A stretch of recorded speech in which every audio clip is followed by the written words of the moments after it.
Good morning students. पिछले video में मैंने आपको फाइनाइट वर्ब और नॉन फाइनाइट वर्ब के बारे में बताया था। देखिए उससे आगे अब हम आपको बताना चाह रहे हैं। देखिए इस वीडियो में हम आपको काइंड्स ऑफ क्लास के बारे में बताएंगे कि जो है काइंड्स ऑफ क्लास मतलब क्लास कितने प्रकार का होता है। तो देखिए स्टूडेंट्स, क्लास जो होता है वो 3 प्रकार के होते हैं। Number 1 principal class, number 2 coordinate class और नंबर तीसरा है सबऑर्डिनेट क्लास। देखिए प्रिंसिपल क्लास को हिंदी में कहते हैं प्रधान उपवाक्य। प्रधान उपवाक्य देखिए इसको समझने के लिए हम जो है थोड़ा सा एक एग्जाम्पल यहाँ ले लिए हैं, 2 एग्जाम्पल लिए हैं। पहला एग्जाम्पल है ही राइट्स अ लेटर और दूसरा है ही इज अ डॉक्टर। देखिए क्लास वाली वीडियो में मैंने आपको बताया था कि क्लास क्या होता है। क्लास वाली वीडियो में मैंने आपको बताया था कि क्लास जो होता है वो शब्दों का समूह होता है जिसमें कम से कम एक सब्जेक्ट और एक प्रेडिकेट होता है अथवा एक सब्जेक्ट और एक फाइनाइट वर्ब होता है, उसे क्लास कहते हैं। तो इस वीडियो को समझने के लिए अर्थात प्रिंसिपल क्लास को समझने के लिए पहले आप क्लास अच्छे से देख लें और फिर तब आप प्रिंसिपल क्लास को देखें तो आपको बेहतर तरीके से समझ में आएगा कि प्रिंसिपल क्लास क्या होता है। देखिए प्रिंसिपल क्लास का डेफिनेशन मैंने लिख दिया है। देखिए शब्दों का ऐसा समूह जिसमें एक सब्जेक्ट और एक प्रेडिकेट अथवा एक सब्जेक्ट और एक फाइनाइट वर्ब होता है तथा जिसका आरंभ किसी कंजक्शन से ना हुआ हो उसे प्रिंसिपल क्लास कहते हैं। देखिए प्रिंसिपल क्लास और क्लास का डेफिनेशन सेम ही है, बस थोड़ा सा ही अंतर है कि प्रिंसिपल क्लास का जो आरंभ होता है वो किसी भी कंजक्शन से नहीं होता है। देखिए इसको समझते हैं हम लोग। देखिए ये एग्जाम्पल मैंने लिखा ही राइट्स अ लेटर, इसमें राइट्स जो है ये आपका फाइनाइट वर्ब है और इज अ डॉक्टर जो है ये आपका प्रेडिकेट है। वैसे इसमें भी प्रेडिकेट है, ऐसी बात नहीं कि प्रेडिकेट नहीं है। राइट्स अ लेटर जो है, ये जो राइट्स अ लेटर लिखा गया ये प्रेडिकेट है, बट आप देख रहे हैं कि इसमें जो राइट्स है वो आपका फाइनाइट वर्ब है और जो इज अ डॉक्टर है इसमें फाइनाइट वर्ब नहीं है, इसमें केवल प्रेडिकेट है।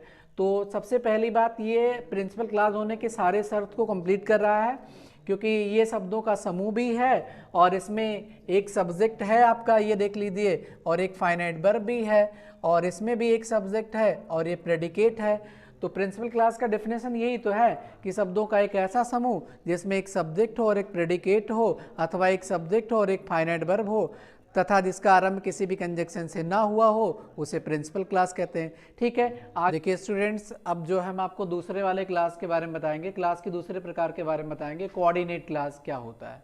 देखिए कोऑर्डिनेट क्लास जो है ये शब्दों का एक ऐसा समूह होता है जिसमें एक सब्जेक्ट और एक प्रेडिकेट अथवा एक सब्जेक्ट और एक फाइनाइट वर्ब हो तथा जिसका आरंभ किसी कोऑर्डिनेटिंग कंजक्शन से हुआ हो उसे कोऑर्डिनेट क्लास कहते हैं। देखिए इसको हम थोड़ा सा एग्जाम्पल के माध्यम से समझने का प्रयास करते हैं। देखिए पहला एग्जाम्पल है he is lazy but he is honest.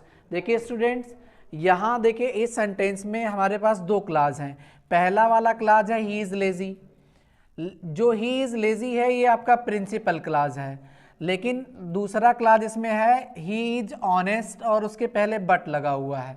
देखिए क्लास तो ये भी, अगर यहाँ बट ना होता तो ये भी प्रिंसिपल क्लास हो गया होता, बट लेकिन यहाँ जो है इसके पहले कोऑर्डिनेट कंजक्शन बट आ गया है, इसलिए ये आपका प्रिंसिपल क्लास ना हो करके ये आपका कोऑर्डिनेट क्लास हो जाएगा। क्यों हो जाएगा? क्योंकि कोऑर्डिनेट क्लास के डेफिनेशन को अभी मैंने आपको बताया है कि जो कोऑर्डिनेट क्लास होता है इसमें एक सब्जेक्ट होता है और एक प्रेडिकेट होता है अथवा एक सब्जेक्ट और एक फाइनाइट वर्ब होता है, लेकिन इसका जो आरंभ हुआ होता है कोऑर्डिनेट क्लास का ये किसी कोऑर्डिनेटिंग कंजक्शन से हुआ होता है।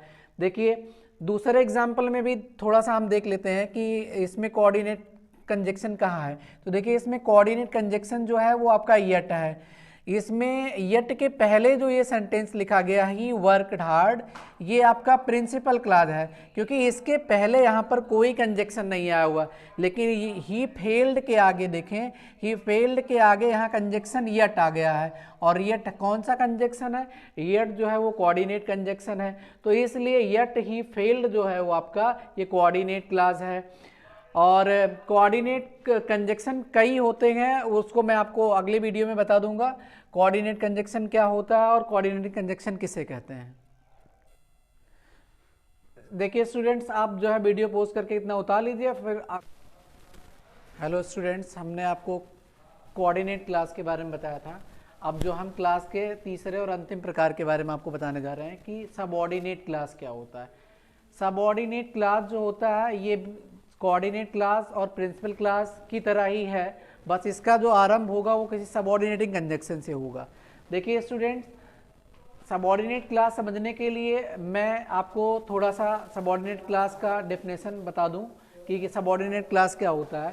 देखिए सबऑर्डिनेट क्लास जो होता है ये शब्दों का एक ऐसा समूह होता है जिसमें एक सब्जेक्ट और एक प्रेडिकेट अथवा एक सब्जेक्ट और एक फाइनाइट वर्ब होता है तथा जिसका आरंभ किसी सबऑर्डिनेटिंग कंजक्शन से हुआ होता है, उसे सबऑर्डिनेट क्लास कहते हैं। देखिए सबऑर्डिनेट क्लास को स्टूडेंट्स हम अच्छी तरह से समझने के लिए थोड़ा एग्जाम्पल के माध्यम से समझने का प्रयास करते हैं कि सबऑर्डिनेट क्लास क्या होता है। देखिए हमारे पास यहाँ दो एग्जाम्पल्स लिखे गए हैं, जिसमें से पहला एग्जाम्पल है I know that he is lazy. देखिए इसमें आई नो ये जो है आपका प्रिंसिपल क्लास है, लेकिन दैट ही इज लेजी जो है ये आपका सबऑर्डिनेट क्लास है। क्यों है? क्योंकि ही इज लेजी ये जो है आपका प्रिंसिपल क्लास है, लेकिन इसके पहले चूंकि दैट आ गया है इसलिए इस प्रिंसिपल क्लास का कन्वर्जन जो है सबऑर्डिनेट क्लास में हो गया है। क्योंकि सबऑर्डिनेट क्लास का जो आरंभ हुआ होता है वो किसी सबऑर्डिनेटिंग कंजक्शन से हुआ होता है, तो ये आप प्रिंसिपल क्लास ना रह करके ये आपका सबऑर्डिनेट क्लास हो गया है। दूसरे एग्जाम्पल में देखिए, दूसरा एग्जाम्पल है ही वाज राइटिंग और व्हेन आई केम। इसमें देखिए ही वाज राइटिंग जो है ये आपका प्रिंसिपल क्लास है। क्यों है? क्योंकि इसके आरंभ में कोई कंजक्शन नहीं आया हुआ है, लेकिन व्हेन आई केम जो है ये आपका सबऑर्डिनेट क्लास है। क्यों है? क्योंकि आई केम के पहले आप देख रहे हैं यहाँ सबऑर्डिनेटिंग कंजक्शन व्हेन आ गया है, और सबऑर्डिनेट क्लास तभी बनेगा जब उसके पहले उसकी शुरुआत जो हुई होगी वो किसी सबऑर्डिनेटिंग कंजक्शन से हुई होगी।